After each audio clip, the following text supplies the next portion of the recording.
Hi, my name's Phil. I like talking about politics, and in this video I like to discuss the options that the EU would have to act collectively in a trade war against the UK, possibly as a result of the current issues between the UK and France, but I'm thinking more in terms of the wider trade war to come if the UK suspends large sections of the Northern Ireland Protocol, something that a lot of people are expecting to happen within the next few weeks.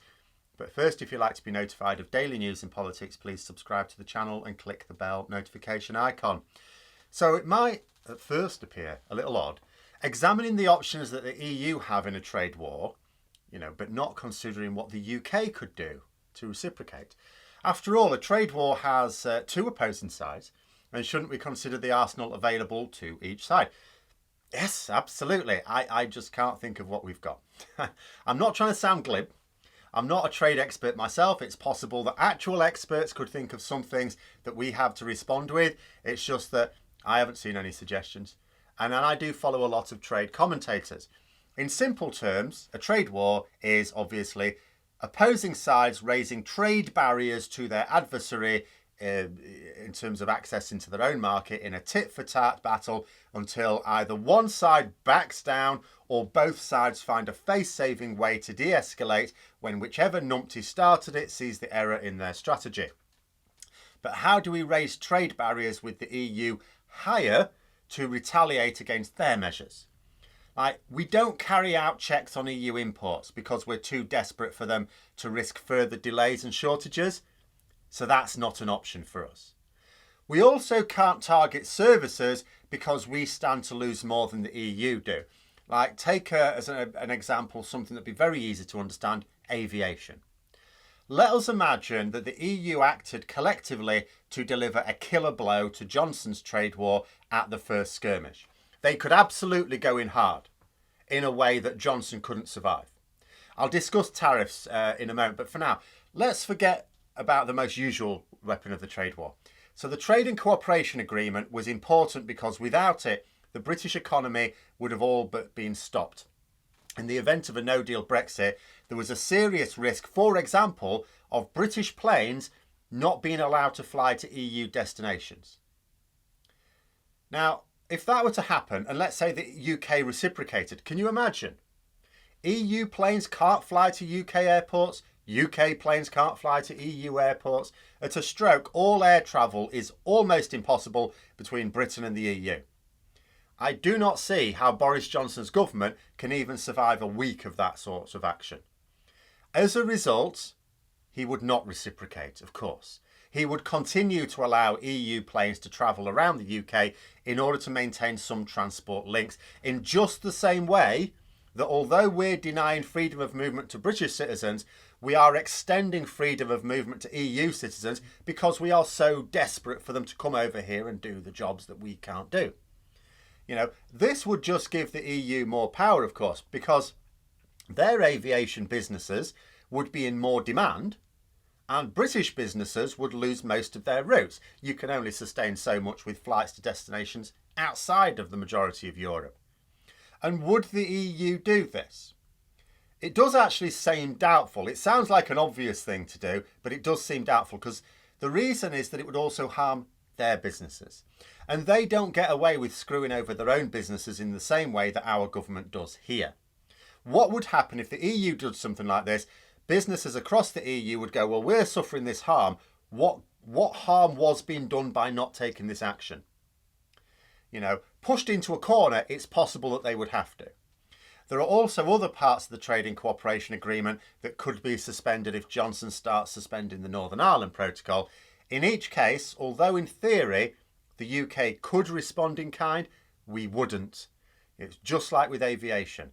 It would be much more damaging for us to make the trade sanction work both ways than to just accept it in one direction.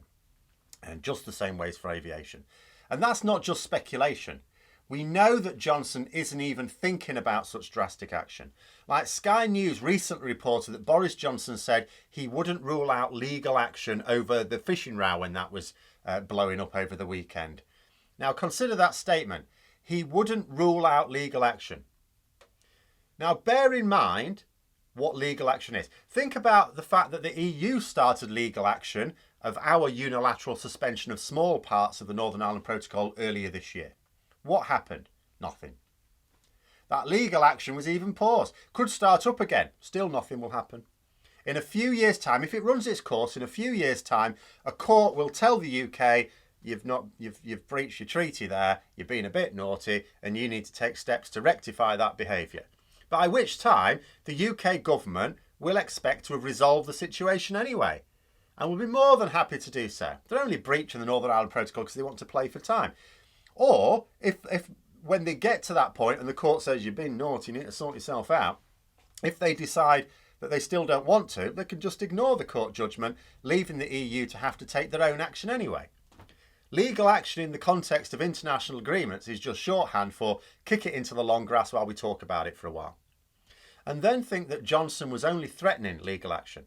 He wasn't saying that he was going to... If he was saying he was going to start legal action, that is just, I'm going to do this thing that means nothing. But he just said he wasn't ruling it out. So Boris Johnson was saying that he's not ruling out doing something that is utterly pointless. Because legal action in this dispute does nothing. The same will apply to the wider row over the Northern Ireland Protocol. Again, YouTube time travel being what it is, the French fishing row might be over. It's not over when I'm recording it. It might be when this has come out. I don't know. But the Northern Ireland Protocol row is not going to end before it even begins. And that seems to be imminent. So let's consider the usual weapon of the trade war now, tariffs. That is the normal one. That's the one you would certainly expect to be employed. Now, I've said in the past that the EU are very clever at targeting tariffs to where they do the most good. And actually, in this particular case, tariffs would also be a good one because that's not something the UK can reciprocate. How are they going to put tariffs on stuff when they're not checking the paperwork? So I imagine that what the EU would do, and I've said this before, target export businesses close to influential Conservatives, preferably ones owned by influential Conservatives, but at least Tory donating businesses, preferably in the constituents of senior members of the government like Boris Johnson, Rishi Sunak, Liz Truss, and so on. But then I was watching a bit of a discussion on this. I'll link it below, interesting. They talked about the different areas of the UK that you could target. Scotland came up, they didn't talk about it very much, and I can imagine that's going to be right out, of course. Any impending trade war is not at all likely to hit Scottish businesses any harder than Brexit already is. The Conservatives have no serious stake in Scotland. Scotland is currently on a path towards independence and wishing to join the EU post-haste. As such, the EU would actively want to shield Scottish businesses from this trade war where possible. You can't rule out collateral damage, but I would imagine they would actively wish to shield Scottish businesses from it. But then someone mentioned the Red Wall. Oh, that'd be interesting. See, it's funny in some ways, Brexit was designed to stop the Conservative Party splitting. But it has split the party. The parliamentary party is now in two large blocks. The first part is its traditional heartlands, mostly in the south of England, where a lot of what are called Conservatives with a small c are not at all impressed with Boris Johnson, his tomfoolery and his extreme Tory Brexit. They are the voters who like low taxation and for the government to stay out of their way. The second part are the borrowed seats in mostly the north of England who love Johnson's tomfoolery and his extreme Tory Brexit. They are voters who are not afraid of taxes if they see the spending going to some good use. In fact, they want the governments to become very much involved in their lives to make things better. Two parts that are philosophically opposed to one another. Johnson has accepted a loss of support in the blue wall in order to shore up his support in the red wall. So the thinking might be, hit the red wall with tariffs. Car exports was mentioned. And that might be a better idea. Many of these northern towns have got one major industry propping up the economy. You can literally hit a single business in some of these towns and it could be devastating. Absolutely devastating for everyone. Do that and you will have dozens of red wall Tory MPs beating Johnson's door down to do something about it.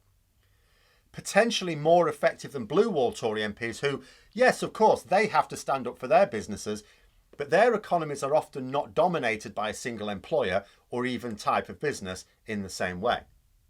But although there's plenty the EU can do, the question is, what will they do?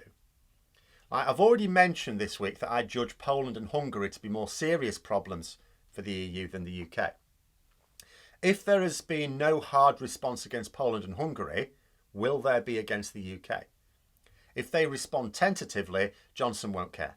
The EU will have to understand that if it wants to get Johnson to change course, they have to hit him where it hurts.